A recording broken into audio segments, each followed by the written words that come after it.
Lack of knowledge, my people perish. As the old adage goes, ignorance is not a flaw, but to remain ignorant is a choice.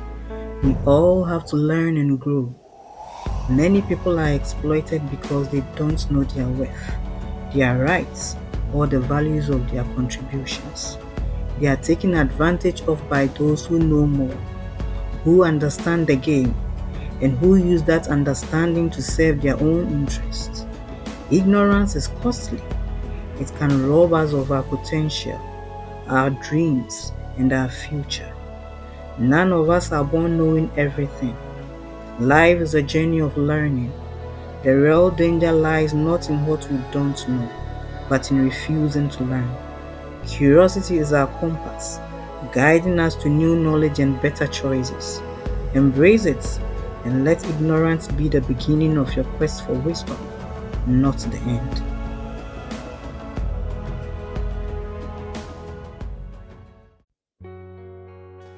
Boateng's mother was sick and weak.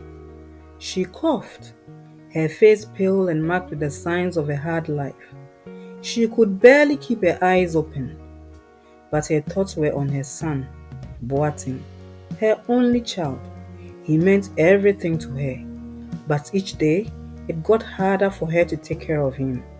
She knew she didn't have much time left. With a heavy heart, she made a decision and reached out to her old friend, Frimpoma, a woman she trusted above all others. Frimpoma had a son called Donko, who was in his first year at the university. It was the best place for Boateng, she told herself, a place where he could be safe and cared for. Boateng, my child, she whispered one evening, holding his hand in hers. You are going to stay with Auntie Frimpoma for a while, just until I get better. Boateng didn't understand, but he nodded. He was too young to understand the weight of what was happening. All he knew was that his mother was sick, and he had to be strong for her. Frimpoma welcomed Boateng with an open arms, and soon the boy settled in his new life. He was helping Auntie Frimpoma with the house chores, but Auntie Frimpoma couldn't take Boateng to school, as she couldn't afford. Boateng was always happy, full of energy and always making jokes that kept everyone in the house laughing. His laughter was infectious, his spirit unbreakable. Even Donko, who was often buried in his studies, couldn't resist Boateng's jokes. Few years later, Donko started recording Boateng's funny moments on his phone. He would show these videos to his friends at school, and they all laughed them. Soon, Donko began posting the videos on a social media account, and people all over started watching and laughing. They quickly went viral. Boateng was delighted by the attention. He did not have a smartphone to be watching the videos on the social media. He would always watch them on Donko's phone, and they would laugh together. He loved making people laugh and didn't think twice about Donko's growing interest in filming him. For Boateng, it was all about the joy of making others happy. He never considered that there might be something more behind Donko's actions. But Donko wasn't just filming for fun anymore. He saw potential for fame, and more importantly, for money. As the years passed, Boateng noticed changes in Donko. He suddenly had more expensive clothes, a new phone, and then one day, a car. Boateng, naive as he was, asked Donko where he got the car from. Oh, it was a gift from a friend, Donko replied casually, waving off the question. Boateng believed him, as he always did. He trusted Donko like an older brother, never suspected him. Their fame grew larger. They had more followers, millions and millions of followers.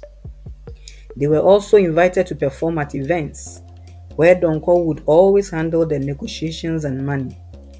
After each show, he would hand Boateng a small amount of money, always with the same excuse.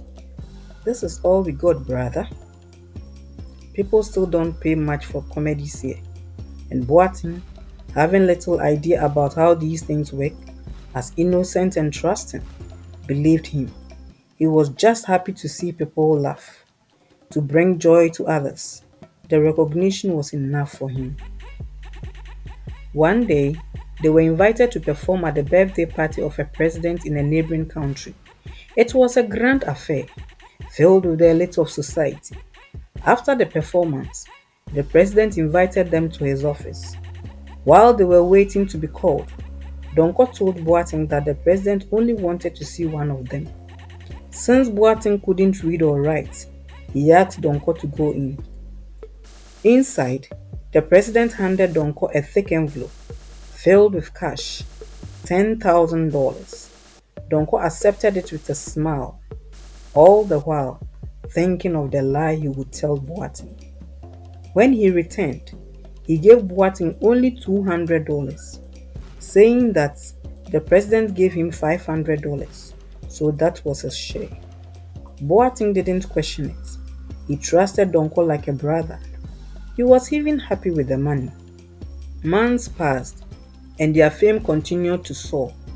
Donko opened a company and a bank account in secret, funneling all the money into his account. He changed the brand name, ensuring that everything they had built together would belong to him alone. All the while, Boateng remained ignorant, trusting his friend and mentor completely. But fate has a way of revealing the truth. One day, Boateng ran into an old friend from his hometown. The friend was shocked by Boateng's appearance. Shabby clothes, worn-out shoes, nothing like the superstar he appeared to be online. Boateng, what's going on? You are famous.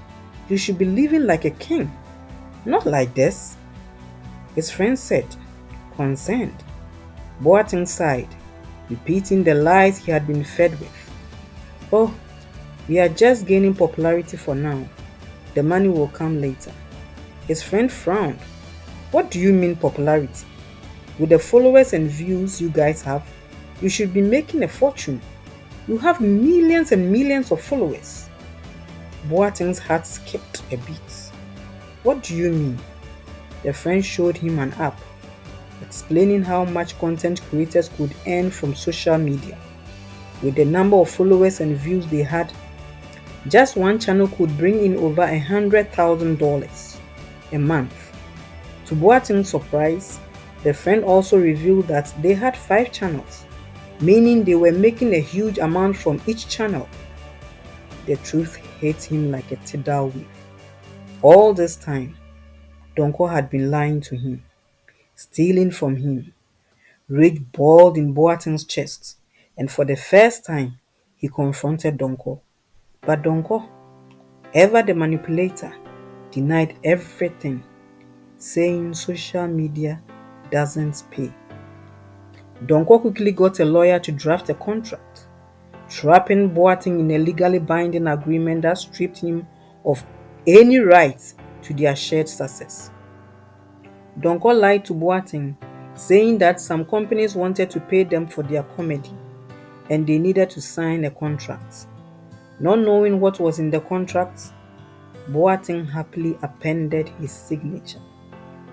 He signed it, giving away all his rights. The contract declared Boateng as an employee and not a co-founder, and he would only receive $500 as salary each month. The worst thing was that it also barred him from taking any legal action against Donko or the company. By the time Boateng realized the full extent of the betrayal, it was too late.